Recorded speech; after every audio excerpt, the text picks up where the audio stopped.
everybody, it's Carrie with Seed to Spoon.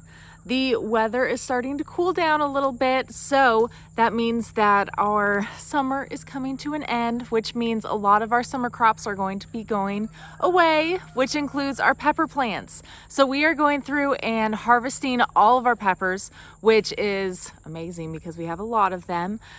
We always love harvesting all of our peppers at the end of the season. There's always so many because we love doing pepper plants. So this is one of the times where we go through and we harvest a lot of peppers and we go through and preserve them. So I thought we'd talk about a few of the ways that we go about preserving our peppers.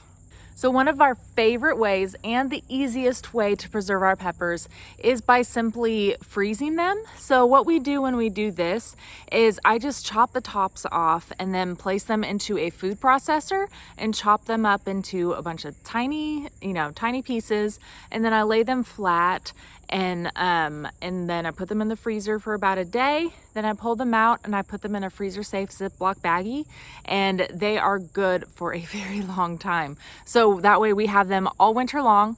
We pull them out of the freezer, whenever we want to. Pretty much we use these all the time. We use them whenever we're sauteing like onions and garlic. We put peppers with them too. It's just a great way to add some spice into our dishes in the kitchen. When you're doing this, some people like to remove the seeds, but we actually prefer just to leave them in. It's a lot easier when you're processing them, and we don't find that it makes it that much spicier, so we just leave them in whenever we are going through and freezing them. Another one of our favorite ways to preserve these peppers is by drying them.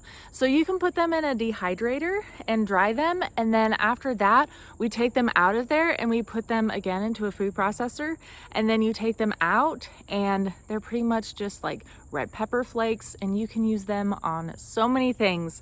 I know Dale uses these all the time because we put these in a mason jar and just put them in our kitchen, and he puts those on top of a lot of things that we make in the kitchen.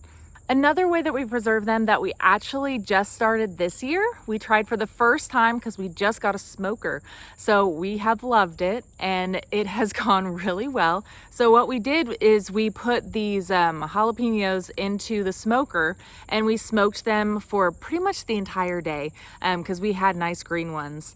And we put them into the smoker at around 200 degrees Fahrenheit. And then we smoked them until they were really crispy on the outside. And we took them in, and that's how you actually make chipotle peppers. So that was the first time that we figured that out, and we were really excited. They tasted amazing. So we take those into the kitchen, and you can use those all winter long as well. So those are just a few of the ways that we are going about preserving some of our peppers that we grew this year. So let us know if there's anything else that you guys are doing that we should give a try. If you haven't ever tried growing peppers, you definitely should. We love growing them.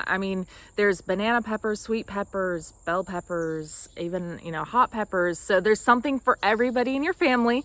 And these peppers are pretty easy to grow, especially in our area where in Oklahoma, the weather is perfect for it. So we always find that our peppers do really well in this weather.